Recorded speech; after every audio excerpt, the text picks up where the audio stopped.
دیں گے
بسم اللہ الرحمن الرحیم. میں ہوں آپ کا میزبان بشار کاظمی. آپ دیکھ رہے ہیں کہ ABC نیوز. آج کی ہماری مہمان شخصیت additional secretary general Pakistan Tehreek Insaf ذات محمد کشمیر، سابق امیدوار قانون ساز اسمبلی حلقہ LA 17 اگینی کوٹا سے جناب چودھری عامر نذیر صاحب ہمارے ساتھ موجود ہیں.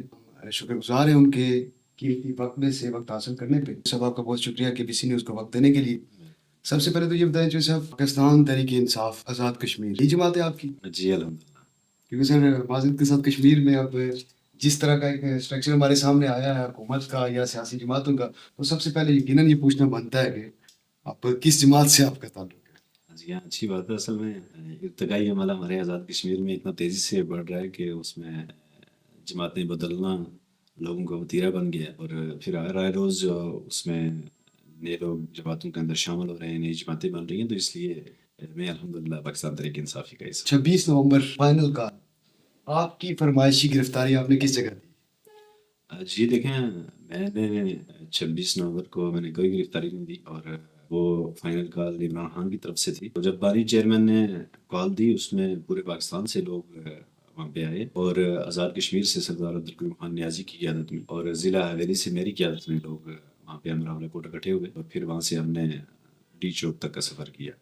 تو کہیں بھی ہم نے کوئی فرمائشی گرفتاری نہیں دی، حالانکہ پولیس نے، انتظامیہ نے، انہوں نے کوشش بھی کی گرفتار کرنے کی. تو الحمدللہ ہم اپنی منزل کی طرف پہنچے ہیں. چودھری صاحب کیا کشمیر میں 26 نومبر کو فرمائشی گرفتاریاں ہوئی ہیں؟ دیکھیں، چیزیں ویری کرتی ہیں، پر جب کسی کی گرفتاری ہو جائے تو اس میں اس کو یہ کہہ دینا کہ جی فرمائشی گرفتاری ہو گئی ہے یا کسی کے اپنے چاہنے سے ہوئی ہے، تو میرے خیال سے شاید میں بحیثیت سیاسی کارکن تو میں ایسی کسی بات کو نیگیٹ کروں گا، لیکن اگر شاید کسی جگہ کوئی ہوئی بھی ہے تو اس کا مجھے علم نہیں. شاید کسی جگہ ہوئی، یعنی کہ کہیں نہ کہیں ہوئی ہے، آپ یہ کہنا چاہ رہے ہیں؟ نہیں، مجھے اس چیز کا پتہ نہیں ہے، لیکن میرے علم میں نہیں ہے کوئی ایسی. اگر میں کچھ نام لینا چاہوں آپ تصدیق یا تردید کریں گے؟ جی اگر میرے علم میں ہوئی تو میں ضرور کروں. چلیں اس کو چھوڑ دیتے ہیں. یہ بتائیں سر آپ 26 نومبر کو ڈی چوک میں موجود تھے؟ جی میں موجود ہوں. کیا ہوا تھا سر ڈی چوک؟ دیکھیں، ایک جو سیاسی جماعتوں کی جو کال ہوتی ہے، جو پروٹیسٹ ہوتی ہے، تو کسی بھی ریاست کے اندر یہ لوگوں کا بنیادی حق ہے کہ وہ اپنی بات ارباب اختیار تک وہ پہنچائیں. اور پھر جو پرامن احتجاج ہوتے ہیں وہ پوری دنیا کے اندر ہوتے ہیں، اور اسی سلسلے میں ایک جناب عمران خان کو ایک انہیں ناحق سزا دی گئی ہے اور انہیں پابند سلاسل کیا ہوا ہے. پچھلے 2 سال کم و بیش ہونے کو ہیں، وہ جیل کے اندر ہیں. ہماری جماعت کے جو کارکن تھے وہ بھی اسی لیے باہر آئے تھے کہ جی آپ نے ایک جو مسلم امہ کا لیڈر ہے، جو پاکستان کا مقبول ترین لیڈر ہے، جس کی سب سے بڑی جماعت ہے پاکستان تحریک انصاف، وہ اس کا بانی چیئرمین ہے، تو آپ نے اس کو بے گناہ اندر کیا ہوا ہے، پابند سلاسل کیا ہوا ہے. تو اس کی گرفتاری کے خلاف ان کو رہائی کے لیے لوگوں نے اپنا پروٹیسٹ ریکارڈ کروانا تھا. تو ذرا اسی سلسلے میں وہاں پہ آئے تھے، اور لیڈرشپ کی طرف سے کال تھی تو لوگ ڈی چوک میں جمع ہوئے. اور پھر جو کچھ وہاں پہ ہوا وہ سارا وہ میڈیا نے بھی دیکھا، پوری دنیا نے دیکھا، آپ نے بھی دیکھا. میڈیا میں تو صبح سب کچھ اچھا دکھایا گیا، کچھ بھی نہیں تھا، بس ایک احتجاج تھا اور واٹر کینن اور پولیس شیلنگ ہوئی اور آپ لوگ وہاں ڈی چوک چھوڑ کے بھاگ گئے. نہیں، ایسا تو نہیں تھا. وہاں پہ لاشیں وہاں پہ گری ہیں، وہاں پہ لوگ لاپتہ ہوئے ہیں، اور اس قدر نہتے لوگوں کے اوپر جیسے گولیاں برسائی گئی ہیں. وہ کہتے ہیں نا کہ ایک جو انسانی جان ہے اس کی جو حرمت ہے وہ کعبہ کی حرمت سے زیادہ ہے. تو اگر آپ یہ سمجھیں کہ جی وہاں پہ جو سینکڑوں لوگ بتائے گئے تھے وہ نہیں ہیں، ان کی تعداد سینکڑوں میں ہونی چاہیے تھی یا ہزاروں میں ہونی چاہیے تھی، تو میرے خیال سے یہ ہماری عقل کے اوپر ماتم ہی کیا جا سکتا ہے. اگر ریاست میں کسی ایک شخص کی جان بھی چلی جائے، کسی ایک بے گناہ شخص کی جان بھی چلی جائے، تو میرے خیال سے کہ پھر ریاست کو سوچنا چاہیے کہ وہ ریاست جو ماں جیسی ہوتی ہے وہ کہاں ہے پھر. آپریشن کے وقت آپ اپنی وہاں موجودگی کی تصدیق کر رہے ہیں. جی کتنی تعداد ہوئی وہ ہوئی ہو سکتی ہے ان لوگوں کے بارے میں کہا جا رہا ہے کہ ان کی شہادتیں وہاں پہ لوگوں کو پذیر ہوئی. دیکھیں جو وہاں پہ جو اسٹیٹسٹکس سامنے آئی تھی اس میں جو آپ نے دیکھا وہ جاننا چاہتا ہوں. اسٹیٹس تو مختلف ہیں اور اس کے بارے میں کوئی ایک بڑا تضاد ہے. اور اسے تو ایک انتشار کی سیاست اور ایک ایسے جتھے کے طور پہ پی ٹی آئی کو بتایا جا رہا ہے کہ جس نے پوری قوم کو انتشار کی طرف دھکیل دیا اور پوری قوم کو تقسیم در تقسیم کے ایک عمل میں ایسے جو ہے نا وہ گرداب میں گھسیڑ دیا ہے کہ وہاں سے قوم کا نکلنا مشکل ہوا. بس وہ اعداد و شمار کو چھوڑ دیتے ہیں جو میڈیا پہ بتائی گئی ہے، جو مختلف یوٹیوبرز نے اپنی بحث کا حصہ بنایا. آپ سے جاننا چاہ رہا ہوں کہ آپ کا ایک اندازہ کیا ہے. ڈیفینیٹلی آپ وہاں گنتی تو کر نہیں پائے ہوں گے اس سارے ماحول میں، اور کی بھی نہیں جا سکتی تھی کہ کچھ تو ہوا تھا وہاں، لیکن کیا تعداد ہو سکتی ہے؟ ٹرپل فگر میں ہوگی. جی ڈبل فگر میں. یعنی 100 سے زیادہ لوگ جی بالکل. اسیسینیٹ ہوئے ہیں جی 26 کو. یہ کی قیادت کے حوالے سے جو باتیں عوام میں اور مختلف حلقوں میں گردش کر رہی ہیں کہ وہاں بشرا بی بی اور علی امین گنڈا پور کے درمیان کوئی ایسا اختلاف تھا. عمران خان صاحب کے احکامات کو بھی خاطر میں نہیں لایا گیا اور ڈی جو کی طرف لوگوں کو دھکیل دیا گیا، جبکہ عمران خان اتفاق کر چکے تھے اس بات سے. لوگ کسی تیسری جگہ پہ لوگ جو ہے وہاں پہ اپنے مذاکرات اور مطالبات کے حل کے لیے جو ہے وہ انتظار کریں. اس کی تصدیق کرتے ہیں. دیکھیں اختلافات کسی بھی جگہ پہ جب آپ لوگ اتنی بڑی تعداد میں آئیں، آپ کے پالیسی میٹر کے اوپر کسی کے اوپر اختلاف ہو بھی سکتے ہیں، اور لیکن وہاں پہ کوئی ایسی بات نہیں تھی کہ جس میں کوئی ایسی کوئی اس میں اتنا بڑا عوام ہو کہ یہ نہ پتا ہو جی کہ لوگوں نے کس جگہ جانا تھا، کس جگہ اکٹھا ہونا تھا، کس جگہ کیا کرنا تھا. میرے خیال سے یہ چیزیں آپ کی جملہ قیادت ایک پیج پہ تھی. جی بالکل. ایک بشرا بی بی اور علی امین گنڈا پور ایک پیج پہ تھے. جی ڈیفینیٹلی ایک پیج پہ تھے، ایک کنٹینر کے اوپر تھے. اور اس کے بعد بھی جو ہے نا وہ وہاں پہ جس وقت لوگ ڈی چوک کے اندر آئے ہیں، زہرا بشرا بی بی اور علی امین صاحب وہ سارے اکٹھے تھے.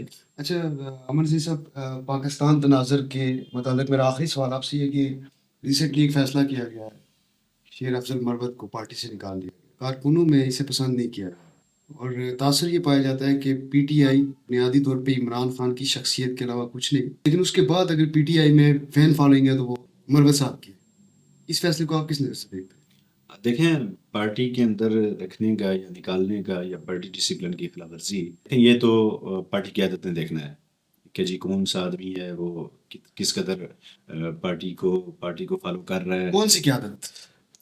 ڈیفینیٹلی میں اس وقت ہمارے چیئرمین ہیں بیرسٹر گور ہیں، اور پھر وہ بانی چیئرمین سے ہدایات لیتے ہیں. لیکن ایک بات میں آپ کو ذاتی حیثیت میں میرے خیال ہے کہ شیر افضل مروت وہ بھی ہماری پارٹی کا ظاہر ایک بڑا اثاثہ ہے، اور انہوں نے ایک مشکل وقت میں پارٹی کو سہارا دیا. میرے خیال سے اگر کوئی ایسی کوئی چھوٹی موٹی بات ہے بھی تو اس کو ختم کرنا چاہیے. یہ بتائیں کہ پارٹی قیادت جس قیادت کا آپ نے تذکر کیا، بیرسٹر گور ہے، اسی طرح سے دیگر لوگ، ایک طویل فہرست ہے. ان کے بارے میں تو یہ کہا جاتا ہے کہ یہ مراد انجوائے کر رہے ہیں اور ان کو کوئی دلچسپی نہیں ہے عمران خان کی رہائی سے، پی ٹی آئی کے بنیادی نظریات سے. ایم این ایز ہیں، این پی ایز ہیں اور کے پی کے میں وزارتیں ہیں. بس وہ 5 سال تک یہ سلسلہ چلنا ہے اور یہ تقریباً چیزیں طے شدہ ہے. نہیں ایسی کوئی بات نہیں. یہ تو دیکھیں مخالفین نے جو پروپیگنڈا کرنا ہے تو وہ یہی کہیں گے نا، اور اس کے علاوہ کیا کہیں گے. پاکستان تحریک انصاف آزاد جموں کشمیر سے عمران خان سخت ناراض ہے، ایسا ہے؟ جی نہیں ہے، ایسا بالکل بھی نہیں ہے. دیکھیں اس وقت ایک پارٹی کے اوپر بہت مشکل وقت ہے، اور اس مشکل وقت میں عمران خان صاحب نے جس کو جو ذمہ داری دی ہے اس نے اپنی بساط اور اوقات سے بڑھ کے پرفارم کیا ہے. نیازی صاحب نے بھی. جی بالکل. جی بالکل. میں جہاں تک آپ کو جانتا ہوں کیونکہ میرا تعلق بھی آزاد کشمیر سے ہی ہے اور آپ کے ساتھ لگتے ہوئے ضلع باغ سے ہے. ویلی مانا جائے تو آخری کونا یا نکڑ بنتی ہے آزاد کشمیر. جیسے آپ نے بتایا کہ آپ وہاں سے چلے، راولہ کوٹ میں جمع ہوئے، راولہ کوٹ سے آپ ڈی چوک تک آئے، باقی پورے کشمیر کے قافلے کہاں گئے سر؟ دیکھیں ہمارا جو بڑا قافلہ تھا وہ سردار عبدالقیوم خان نیازی صاحب کی قیادت میں پونچھ ڈویژن کے جو لوگ تھے تو ہم راولہ کوٹ میں جمع ہوئے. اب جو میرپور میں اور جو مظفر آباد میں جو ہمارے ساتھی تھے، میرپور کے اندر حمید پوٹھی صاحب کو اور ان کے ساتھیوں کو، اسی طرح کوٹلی کی ہماری قیادت کو گرفتار کر لیا گیا. اور جو مظفر آباد کے لوگ تھے وہ گڑھی گورا سے خزارہ ڈویژن والے راستے وہ یہاں پہ پہنچے ہیں. میرے خیال سے یہ تاثر دینا کہ جی کسی جگہ کوئی کارکن آئے نہیں ہیں، یا اس وقت چونکہ وہاں پہ پولیس گردی تھی، ریاستی جبر و تشدد تھا اور لوگوں کو بھرپور روکنے کی کوشش کی گئی، تو میرے خیال سے ریاست کے سامنے ریاست کی ریٹ کو چیلنج کرنا بھی مشکل ہوتا ہے، اور پھر ریاستی دہشت گردی کا مقابلہ کرنا بھی مشکل ہوتا ہے. تو نہتے لوگوں کے لیے، سیاسی کارکنوں کے لیے جو سیاسی عمل تھا وہ سب نے اپنی اپنی حکمت اور دانش کے تو مطابق. پاکستان میں اس وقت جو ہو رہا ہے یہ ریاست کی ریٹ ہے یا ریاستی دہشت گردی؟ یہ ریاستی دہشت گردی ہے. اگر آپ کے خلاف ہو تو ریاستی دہشت گردی، اور عمران خان صاحب اپنے دور میں کہتے رہے کہ ریاست سے لڑنا.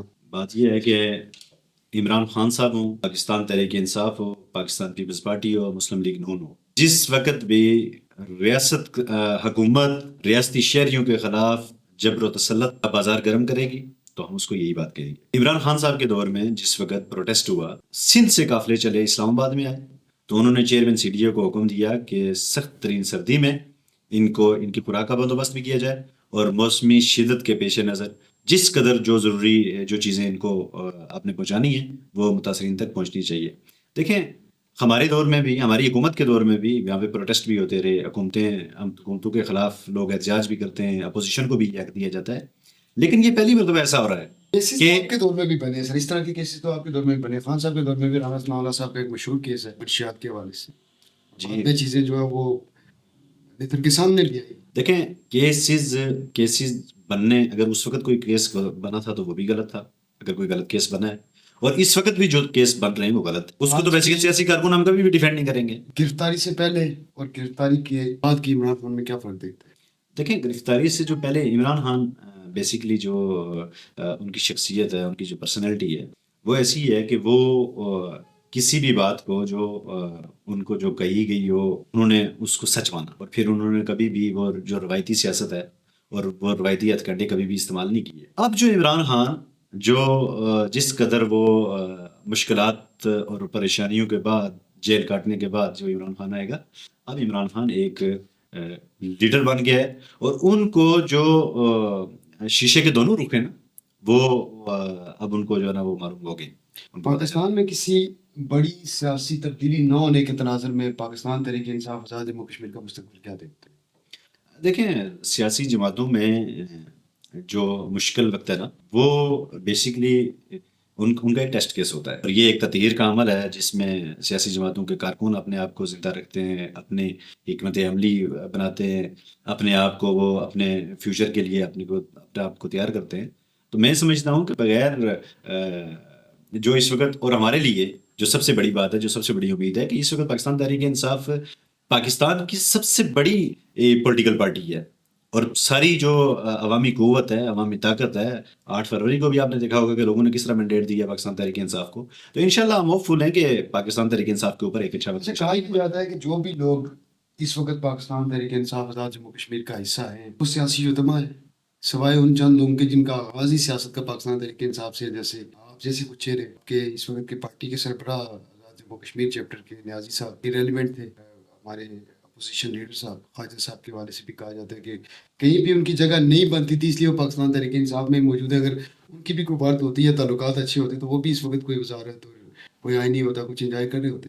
نہیں، ایسی بات تو بالکل بھی نہیں ہے. سردار عبدالقیوم نیازی صاحب کو، خواجہ فاروق صاحب کو، ان کے ساتھ جو 6 ایم ایل ایز ہیں ان سب لوگوں کو دوسری طرف سے پوری طرح سے آفرز ہوئی. بلکہ ہمارے چودھری مقبول گجر انہوں نے تو اپنی سیٹ کی قربانی دے دی، اور لیکن انہوں نے اصولوں کے اوپر کمپرومائز نہیں کیا.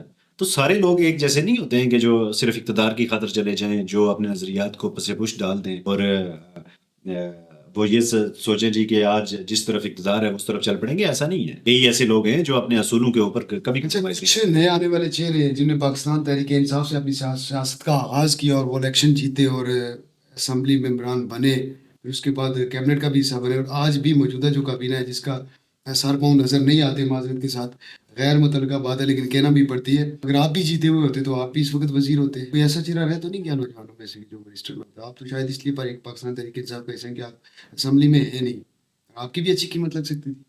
دیکھیں یہ جو اقتدار کا جو سوال ہے اور اقتدار حکومتی بینچوں کے اوپر بیٹھنے کا، دیکھیں یہ چیزیں جب تک آپ جو ہماری سیاسی جماعتیں ہیں نا ان کے اندر بھی جو ہے نا وہ ایک جو فلاز ہیں ٹھیک ہے، اور اس میں بھی شاید بعض لوگوں کو انہوں نے مس جج کیا، یا جن لوگوں بعض لوگوں جو مجبوریوں کے تحت چلے گئے، تو میرے خیال سے ایسا نہیں ہے جی کہ سارے لوگ جو ہے نا وہ یہی عمل کرتے جو ہم سے جو پیشرو لوگ تھے جنہوں نے ایسا کیا ہے، اور اگر ہم جیت جاتے تو ہم بھی ایسا ہی کرتے، شاید ہم ایسا نہ کرتے۔ نیازی صاحب کی حکومت ایک تحریک عدم اعتماد کے ذریعے، جس کے اوپر ووٹنگ کی بھی شاید ضرورت محسوس نہیں ہوئی تھی، اس کے ذریعے ختم کر دی گئی، اور اس کے بعد آپ کے پاکستان تحریک انصاف کے وزیر اعظم سردار تنویر الیاس خان منتخب ہوئے، ان کی حکومت بھی سب کے سامنے ہے کہ ختم کر دی گئی۔ اس کے بعد سردار تنویر الیاس خان کا جو رویہ تھا عمران خان صاحب کی طرف، اس کو کس تناظر میں دیکھتے ہیں، اور تنویر الیاس صاحب کی موجودہ سیاست کو کس طرح دیکھتے ہیں؟ دیکھیں، تنویر الیاس صاحب وہ ہماری پارٹی میں انہوں نے سرو کیا، اور اس وقت بھی ان کو ایک سازش کے تحت پاکستان تحریک انصاف کو ڈیمیج کرنے کے لیے ان کو ہٹایا گیا، اور جس وقت وہ ہٹ گئے تو ڈیفینیٹلی یہ اب جو رویہ تھا ان کا، تو یہ تو آپ انہی سے پوچھیں گے، اس کے بارے میں وہ بتائیں گے، لیکن میں بحیثیت سیاسی کارکن یہ بات کہتا ہوں کہ جی سیاست میں اچھے اور برے وقت کے میں پارٹیوں کو کم از کم جو ہے نا وہ تنہا نہیں چھوڑنا چاہیے۔ جو صاحب حویلی کی سیاست میں چودھری محمد عزیز صاحب کی ناگہانی جو موت ہوئی، انہوں نے سفر آخرت اختیار کیا، یقیناً ایک سوگوار سا ماحول ہے، اور حویلی کی سیاست میں اس طرح سے گفتگو شاید نہ بھی کی جا سکتی ہو، لیکن ان کے آخری الیکشن میں یہ مانا جاتا ہے کہ ایک قبیلائی سیاست کو حویلی کوٹا سے کبھی بھی منفی نہیں کیا جا سکتا۔ وہاں ایک قبیلائی سیاست کا ایک اچھا خاصا عمل دخل ہے، اور آپ کا اور عزیز صاحب کا قبیلہ ایک تھا، اور وہاں کے مقامی حلقوں میں یہ تاثر پایا جاتا ہے کہ آپ پاکستان تحریک انصاف کے امیدوار ضرور تھے، لیکن آپ نے ایک سہولت کار کا سا کردار ادا کیا پیپلز پارٹی کے امیدوار کے لیے۔ اگر آپ وہاں پہ نہ ہوتے تو جوہر صاحب اپنا الیکشن جیت سکتے تھے، اور بڑی آسانی سے جیت سکتے تھے۔ دیکھیں، چودھری صاحب خدا انہیں غریق رحمت کرے، وہ اب اس دنیا میں نہیں ہے، لیکن ایک بات، کوئی بھی شخص جو سیاست کرتا ہے وہ سیاست کانسیکوینسز کے اوپر نظر رکھے بغیر کرتا ہے، اور فرض کیا کہ میرے الیکشن لڑنے کی وجہ سے کس کو فائدہ ہوا، کس کو نقصان ہوا، یہ میرا سوال نہیں ہے، اور یہ میرا مطمئن نظر بھی نہیں ہے۔ میری ایک سیاسی جدوجہد ایک اپنی جدوجہد ہے، اور انشاءاللہ تعالیٰ میں وہ جدوجہد کرتا رہوں گا۔ اس کی وجہ سے کسی کو فائدہ ہو، کسی کو نقصان ہو، یہ سیکنڈری چیز ہے۔ اور پہلی بات کسی بھی پولیٹیکل ورکر کے لیے، کسی سیاسی کارکن کے لیے یہ ہے کہ اس کی سیاست کی جو ایگزسٹنس ہے، اس کا جو کلی طور پہ فائدہ ہے وہ اس کی ذات کو ہونا چاہیے۔ ضلع حویلی کوٹا میں اپنا مد مقابل کسے دیکھ رہے ہیں مستقبل میں؟ جی، وہاں پہ موجودہ وزیر بھی ہیں فیصل ممتاز راٹھور۔ چودھری محسن عزیز نائب صدر مسلم لیگ نون آزاد کشمیر، وہاں پہ ریٹ کریں گے؟ دعا گو ان کے لیے۔ جی صاحب یہ بتائیں، محسن عزیز صاحب کے میدان میں ہونے کی وجہ سے ایک قبیلے کا فرد، ایک جماعت، ڈیفینیٹلی وہ ایک الگ سے، آپ ایک الگ جماعت سے، جو آپ کی سٹڈیز ہیں ان کے الگ جماعت سے، لیکن چودھری عزیز جیسا بڑا مد مقابل نہ ہونے کا سیاسی فائدہ یہ کہ ایک دکھ اپنی جگہ، لیکن سیاسی حقائق اپنی جگہ، تو آپ دیکھتے ہیں کہ آپ کی پوزیشن اس سے بہتر ہوئی ہے۔ ہاں جی، الحمدللہ۔ فیصل ممتاز راٹھور الیکشن جیتے تھے، جی، اس کے علاوہ پاکستان کی سیاست پہ اور کشمیر کی سیاست سے ملا کے کچھ اشخاص کے نام، اور یہ ہمارا لاسٹ سیگمنٹ، ایک ایک جملے میں ان کے بارے میں کیا کہنا چاہیں گے؟ وزیر اعظم آزاد کشمیر جناب انوار الحق صاحب، چرب زبان آدمی ہیں اور اپارچونیٹی اسپرٹ، سردار تنویر الیاس، اچھے سرمایہ دار ہیں، سردار عتیق احمد خان سابق وزیر اعظم، ماضی ہو گئے ہیں، نیازی صاحب، مشکل وقت میں جماعت کو اچھا سہارا دیا، فاروق حیدر صاحب کے بارے میں کیا کہیں؟ نہیں اننگز کھیل چکے ہیں، مسلم کانفرنس، سربراہی ہیں۔ پاکستان تناظر میں دیکھتے ہیں عمران خان صاحب، عمران خان لوگوں کے مستقبل کا تعین ہے، مولانا فضل الرحمان، ٹرمپ کارڈ ہیں وہ، جناب معصوم منیر صاحب، سربراہ افواج پاکستان، سرکاری ملازم ہیں، وہ سرکاری ملازم ہی ہیں اس وقت جو بھی ہوں، لیکن ہماری نزدیکی سکندر سلطان راجہ، بس ایک کردار، ایک دبا تھے پاکستان، قاضی فائزی صاحب، ایسا نہیں کرنا چاہیے تھا جو انہوں نے کیا قوم کے ساتھ، محمود خان چکسی، مین آف پرنسپل۔ یہ اس دور میں بھی تھے جب یہ آپ کے خلاف تھے۔ جی، شیخ رشید صاحب کے بارے میں کیا کہیں؟ شیخ رشید صاحب ایور گرین پولیٹیشین ہے، میرے پسندیدہ آدمی۔ کشمیر میں کس کو اپنا پسندیدہ سیاسی رہنما تصور کرتے ہیں موجودہ لوگوں میں؟ اب ایک روایت بن گئی ہے نا کہ سردار عبدالقیوم خان غازی ملت، جو اب ہمارے درمیان نہیں رہا، ایک اچھی روایت ہے، ایسا ہی ہونا چاہیے۔ موجودہ لوگوں میں کیا سمجھتے کہ کون سا ایسا سیاستدان ہے جس کو کشمیر کا آپ لیڈر کہہ سکتے ہو کسی حد تک؟ اس وقت اصل میں بڑا قید و رجال ہے، لیکن میرے خیال سے ہمیں آئیڈیلائز عمران خان ہی کو کرنا چاہیے۔ جی صاحب، آخری سوال یہ کہ ماضی قریب میں عوامی ایکشن کمیٹیز نے ایک تحریک کا آغاز کیا ان مطالبات کے حوالے سے، وہ کہ وہ ایک طے شدہ بات ہے کہ ایک عوامی تحریک تھی عوامی مطالبات تھے, لوگوں کے اپنے حقوق اور آسائش کے معاملات تھے, لیکن اس کو کچھ لوگوں نے تحریک علیحدگی کی تحریک اور پاکستان کے ساتھ الحاق کی تحریک کے خلاف قرار دیا. آپ عوامی ایکشن کمیٹی کی پوری جدوجہد کو کس تناظر میں دیکھتے ہیں؟ ایک بار اس پہ اگر وضاحت کرنا چاہیں کہ عوامی ایکشن کمیٹی کی تحریک آیا عوامی تحریک ہی ہے, حقوق کی تحریک تھی, یا یہ بھی کہیں ایسا اس میں تاثر پایا جاتا ہے کہ یہ بھی علاقے پاکستان کے خلاف یا پاکستانی اسٹیبلشمنٹ کی پالیسیز کے خلاف لوگوں کا رد عمل تھا؟ بیسیکلی جو ہمارا جو سیاسی نظام ہے نا, سیاسی نظام میں اور لوگوں کے درمیان ایک بہت بڑی خلیج بن گئی ہے, اور اس خلیج کو, اس گیپ کو جو ایم ایل ایز کی گورنمنٹ ہے اس نے اتنا بڑھا دیا ہے کہ لوگوں نے اپوزیشن کی طرف دیکھنا شروع کر دیا, اور ان کو اپوزیشن عوامی ایکشن کمیٹی کی صورت کی میں ملی, اور عوامی ایکشن کمیٹی نے ایک اچھا اپنا رول پلے کیا اور لوگوں کے بنیادی حقوق کی بات کی اور انہیں کامیابی ملی. اس حوالے سے پاکستان تحریک انصاف آزاد جموں کشمیر کیونکہ اکیلی جماعت ہے خوش قسمتی سے جو اپوزیشن میں ہے, اگر یہ اصولی مطالبات تھے تو آپ نے بحیثیت پارٹی اس کا کل کی, کیونکہ آپ سیکرٹری جنرل ہیں, آپ کا اثر ہے جماعت کے فیصلوں کے اوپر, وہ کیوں نہیں آپ نے اس کو, اس عوامی تحریک کو اپنے کل کے سیاسی جماعت کی حیثیت سے ان کے الائی کیوں نہیں بن سکے؟ جی بالکل, ہم نے پوری طرح سے حمایت کی ان کی, اور اعلانیہ حمایت کی عوامی ایکشن کمیٹی کی. بیسیکلی ہم اس کا حصہ اس لیے نہیں بنے کہ چونکہ اگر کوئی بھی پولیٹیکل پارٹی وہ عوامی ایکشن کمیٹی کا میں اس طرح اگر اپنا ایکٹیو رول پلے کرے گی تو شاید لوگ یہ سمجھیں جی کہ یہ اس کو پولیٹیسائز کرنا چاہ رہے ہیں یا اس کو کسی اور طرف لے کے جانا چاہ رہے ہیں, تو اس لیے جو ہے نا, ادروائز تو پاکستان تحریک انصاف خان صاحب کو کب جیل سے باہر دیکھ رہے ہیں سر؟ میرے خیال سے جون سے پہلے. کیا اس طرح کے کوئی محرکات موجود ہیں, یا یہ بھی ایک خواہش ہو سکتی ہے عام پاکستانی کی طرف؟ جی نہیں, محرکات موجود ہیں اس کے. ٹرمپ کی صورت میں نہیں دیکھیں, ٹرمپ کی صورت میں ہماری ایک اپنی پالیٹکس ہے, ہماری ایک نیشنل آئیڈینٹی ہے. پاکستان اس وقت اس بات کا متحمل نہیں ہو سکتا کہ اندرونی طور کے اوپر ایک دوسرے کے ساتھ اس وقت دست و گریبان ہوں اور ملک جو ہے نا وہ تباہی کے دانے پہ پہنچ جائے. کیا مقتدر حلقوں میں اس وقت جو لوگ موجود ہیں جن کو بطور خاص پاکستان کی اسٹیبلشمنٹ کہا جاتا ہے, ان میں بھی یہ احساس پایا جاتا ہے کہ پاکستان اس تمام صورتحال کا مالک ہو سکتا ہے؟ جی بالکل, بالکل ہے, کیوں نہیں. اگر یہ احساس پایا جاتا ہے اس کے اوپر کوئی بھی پیش رفت کیوں نہیں ہو پائی اس وقت؟ دیکھیں اس وقت اس میں بہت سارے اس میں فیکٹرز انوالو ہیں, اور بہت ساری جگہوں پہ بڑی سیریس ایفرٹس ہوئی ہیں, اور میرے خیال سے کہ یہ معاملات اب جو ہے نا وہ کسی نہ کسی طرف حل کی طرف انشاءاللہ یہ چلے جائیں. عالمی دباؤ کے تناظر میں بھی انہیں دیکھ رہے ہیں؟ جی بالکل, دیکھیں عالمی دباؤ میں آپ اپنے ملک کے اندر آپ کے بنیادی انسانی حقوق کی خلاف ورزیاں ہو رہی ہیں, آپ کی اکانومی اسٹیگنٹ ہے, آپ کی انڈسٹری بند ہو چکی ہے, آپ کے نوجوان جو ہے نا ملک چھوڑ کے جا رہے ہیں, آپ کے ملک کے اندر انارکی ہے, تو ڈیفینیٹلی یہ حالات کس طرف جائیں گے؟ جو آپ کے دوست ممالک ہیں وہ بھی آپ کو دیکھ رہے ہیں, جنہوں نے آپ کے اوپر انویسٹمنٹ کی ہے وہ بھی آپ کو دیکھ رہے ہیں. سے بننے والی حکومت جو آپ کا کلیم ہے کہ فارم 47 پہ بننے والی حکومت, ہو سکتا ہے فارم 47 پہ بنی ہو, پاکستان میں کچھ بھی ممکن ہے. پاکستان میں ایک آدھ الیکشن ماضی میں ایسا ہوا ہے جس کے علاوہ کہا جاتا ہے کہ پاکستان میں شفاف الیکشن کوئی معجزہ ہو سکتا ہے, لیکن اب وزیر اعلیٰ پنجاب کی بڑھتی ہوئی مقبولیت, کیا آپ کو نہیں لگتا کہ یہ اب فارم 47 کی انہیں ضرورت نہیں رہے گی آگے؟ دیکھیں جس چیز کی بنیاد ہی غلط ہو تو ہم اس کو آگے مقبولیت تو مان رہے ہیں.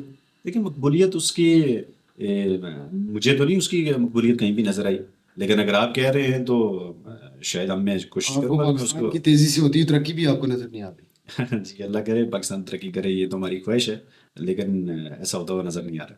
شہباز شریف صاحب کے بارے میں کیا کہنا چاہیں گے؟ شہباز شریف صاحب جب چیف منسٹر تھے تو ان کی ایک اچھی ریپوٹیشن تھی, لیکن پرائم منسٹر بن کے انہوں نے اپنے آپ کو ضائع کیا. بہت موشن سپیڈ کے بارے میں کیا کہنا چاہیں گے آپ؟ پاکستان تحریک انصاف میں خالد خورشید صاحب کے ریمارکس سننے کے بعد ایک لازمی جز بن گیا کہ آپ میں سے کوئی بھی اگر موجود ہو تو ان سے پوچھا جائے کہ محسن نقوی صاحب کے بارے میں آپ کیا؟ وہ تو ان کے بارے میں تو مسلم لیگ نون خود ہی کہہ رہی ہے کہ اللہ کا شکر ہے کہ انہوں نے اتفاق کر لیا کہ وہ وزیر داخلہ ہی بنے, تو اگر وہ چاہتے تو وہ پرائم منسٹر بھی بن سکتے ہیں. بہت شکریہ چوہے صاحب, تھینک یو. گفتگو کا سلسلہ جاری رہے گا. بہت شکریہ.